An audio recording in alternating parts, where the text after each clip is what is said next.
Ukraine has said repeatedly that it's air defence that the country needs in terms of, fighting back against Russia. And I know there was a recent announcement in relation to the supply of a Patriot air defence missile with the Netherlands also working in concert with other countries. Yes. How soon can we get that to the front line?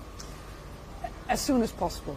They're in dire need of more air defense systems, especially the Patriot system, which is very effective against Russian different types of missiles that they use.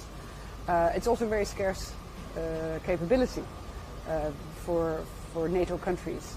So what we have now proposed is that we take a step forward. We will provide core parts of a Patriot system. We're talking to several other countries to combine what we need, and then as soon as possible we'll get it to Ukraine.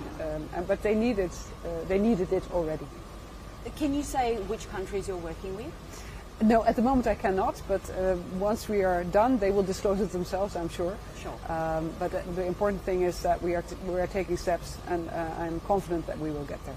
In the past, you've said that helping Ukraine militarily is a very cheap way of keeping Russia away in terms of a threat to NATO. And we've seen a lot of countries ramping up in terms of their defence spend. But still, I think there's about 13 countries that are not on track to reach 2%. Is that acceptable after almost more than 2 years of this war? Well, what we have learned from this war is that Russia is an existential threat for countries in Europe. NATO, the transatlantic alliance, is there to protect us from threats from the outside. It's a defensive alliance, and we must consider Russia now, as long as Putin is in the Kremlin, as a threat to all of us. And so we have to do two things at a time. We have to help Ukraine by providing them with everything they need to fight this war of aggression.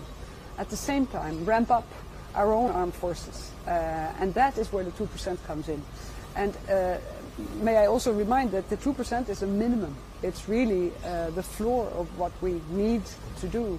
And I already see now, also for my own country, it's not going to be enough.